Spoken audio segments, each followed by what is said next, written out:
Welcome back to AFGE's Inside Government, available on demand at InsideGovernmentRadio.com. We're joined now by our good friend Bob Weiner. Bob is a former Clinton White House spokesman and joining us today from the White House briefing room. Bob, welcome back to the program. It's a pleasure to be with you, Jason. Yes, since I left the White House as staff, I have created an op-ed think tank where we write columns and do national radio, TV, and I'm really glad that you and I can keep working together this way.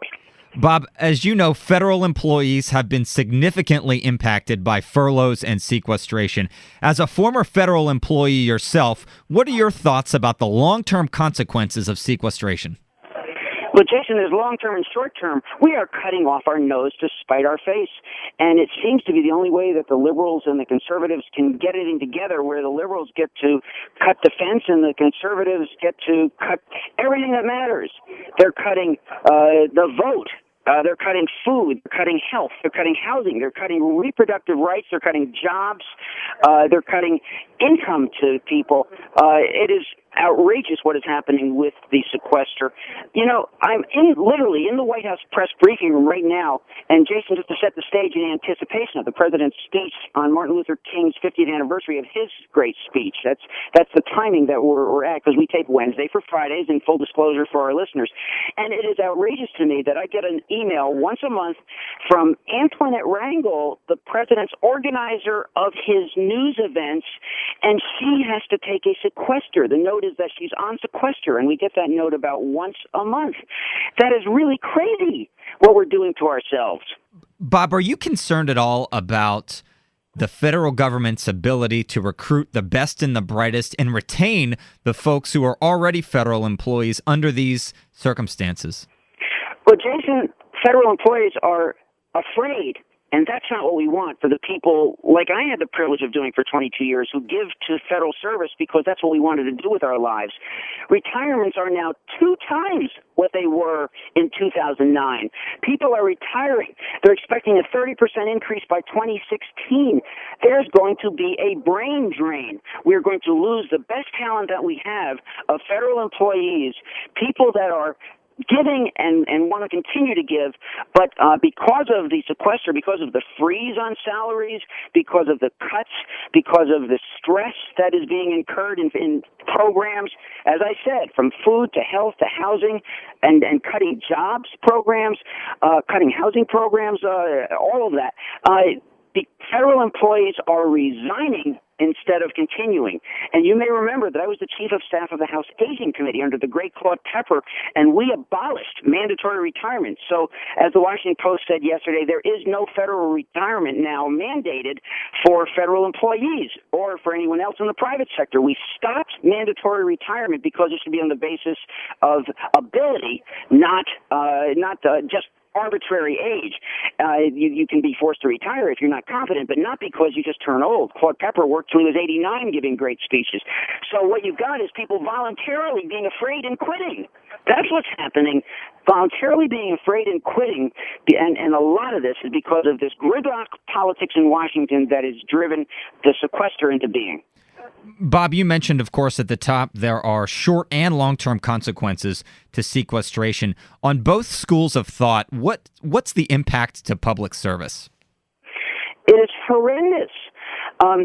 If a public servant can't be in the Congress or in the White House and create the kind of jobs programs that FDR did that saved the country from depression. And we're still at 7.5% unemployment now, which is way over the average of 5% that it's been since World War II. Way over it. That's a 50% increase, 50% increase in unemployment, Jason. And the reason for that is the gridlock politics in Washington and the sequester that stops, and the obstructionism that stops things like the president's jobs program. How do we not create an infrastructure jobs program that corrects the 40% of bridges that are deficient and are going to fall into the rivers like Minneapolis. How do we not do that? How do we not create the kind of trains that Europe has, where they're eclipsing us, that China has, that are eclipsing us? Their trains are going 150, and ours are going 70 or 80 at best on our best tracks. How do we let ourselves have that happen?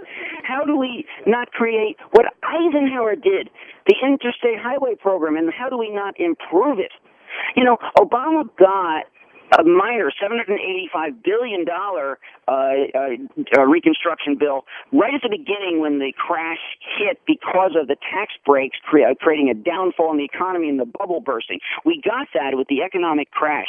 But ever since then, it's been back to the politics since Newt Gingrich of stop the Democrats from doing anything so that we, the Republicans, can try to take over. That's been the way that it's been, and it's really too bad, Jason. And by the way, it's not just the sequester politics. It's all politics obstructionism. It's all politics. As I said, it's obstruct the vote, obstruct food programs, cutting 30% of food programs, obstruct health care. You don't see the health care Bush's Part D Medicare prescription drugs. Hey, let's stop that and let's return that. Let's stop that from happening. No, that was a President Bush thing. But the Obama health care provisions, you know, pre-existing conditions covered, no lifetime caps, kids on your plans. Let's stop that. And then they don't want to admit they're stopping those provisions. They just want to call it socialized medicine. Let's stop Obamacare, even though that's providing health care to the 30 million that don't have it. Let's stop reproductive rights for women. Let's reverse Roe v. Wade. Let's stop the jobs program. That's the politics that we have now. If the Democrats don't use that and add and bullet point what the Republicans are obstructing, they are crazy. You're listening to AFGE's Inside Government, and we're here with Bob Weiner, former Clinton White House spokesman. Bob, a short while ago you mentioned, of course, Newt Gingrich. Do you see any parallels in the discussions that we're having now on Capitol Hill around sequestration and furloughs with the discussions that were going on when Newt Gingrich was Speaker of the House, and in the 90s there was a government shutdown, of course, which you endured yourself? That's right. I did endure it. I was out for several weeks. I guess I wasn't a critical component. You know, the emergency people let stay, but I guess the press spokesman, like me, and then like Antoinette Rangel here, who organizes President Obama's media, as I mentioned, and is furloughed every month. It's not the same because they've learned their lesson. Actually, Boehner has done some heroic politics within the Republican caucus. See how bipartisan I can be. When he allowed the fiscal deal to go through at the end of the year, and he avoided shutdowns before, and now listen carefully. He said, we're not going to have a shutdown. We're going to do a continuing resolution, but it's going to be at the sequester levels. That's what Boehner has said. So they're smart enough not to get themselves blamed for a shutdown, although some Republicans are saying shut it down because of Obamacare, but that won't happen because they're split along that lines, and of course all the Democrats say no. So I don't believe we're going to have another shutdown. We're going to have another continuing resolution that's going to keep the government going for another 6 months, and then we're going to have to play this brinksmanship again of how many cuts do we have to endure. And it just seems, Jason, that unfortunately the way that it's going to be endured is the sequester. It's going to be endured because that's the only way that, even though there are these horrific cuts, like to my wife's cancer research. Luckily, she got a private sector grant through Avon, and she can continue developing cures for breast cancer and genes that and the suppressors and the blood tests for the genes, so that we can continue the 30% survival rates increases that we've had in the last 30 years with the kind of cancer research that she does. But you know, Francis Collins has the head of the NIH has a new song out, and everybody should Google it. My wife pointed it out to me, the Sequester Blues. And he points out the horrific, he tries to make some humor out of it, but it's not humorous, of the cuts that are going to cancer research through NIH, where they're having these basically 30% cuts. It is just a tragedy what we are doing to ourselves with the politics now. And even DOD, the Democrats would be willing, I think, if all were said and done, and the Republicans would say that they would be, to go along with some increases back in defense if we would end the sequester. And John Conyers, my old boss that I worked for 6 years before I went to the White House, has a bill to end the sequester. And others have bills now that are growing to end the sequester. They also have bills for jobs, to create infrastructure jobs programs. Those are going nowhere, too, because both sides seem to be hell-bent on continuing the gridlock, and that is tragic. That's why another reason why your federal employees are leaving is because they are so sick of the politics.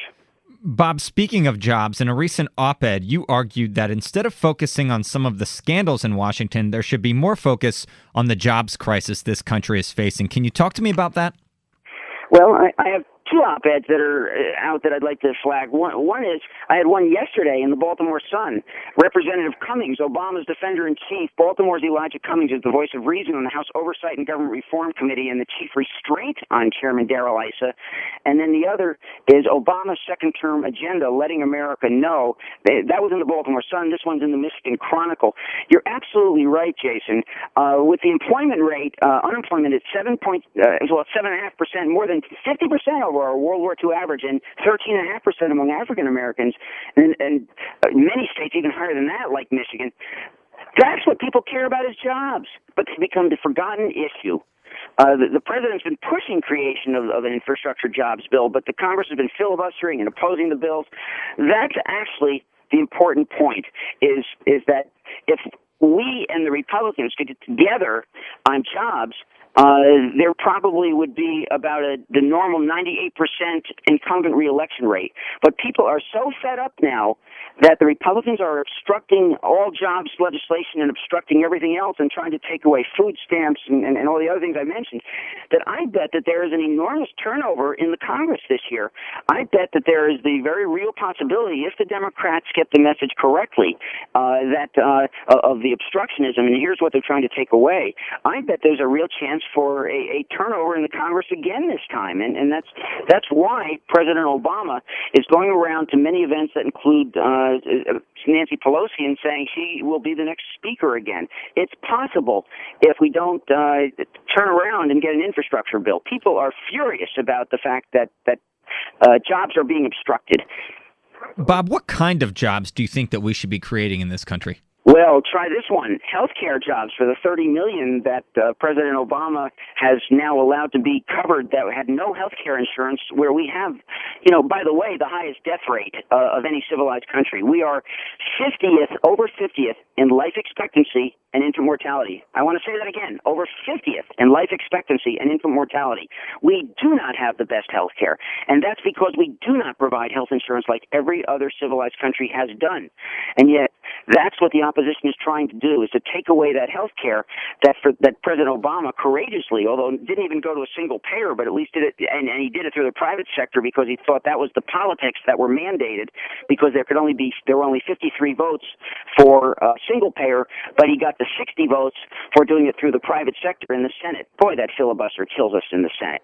So at least we have the provision of the benefits, even though we still have the pricing that is a problem because of the private sector and the insurance companies making huge profits. But so healthcare jobs for the 30 million that are newly insured, plus highways, roads, bridges, and education, teachers, college and K through 12. Those are some of the jobs. Federal employees are just critical, both for organizing and housing. I mean, the homeless rate has doubled in the last 2 decades. Also, it's come back up. Poverty is increasing because of the tax breaks for the rich.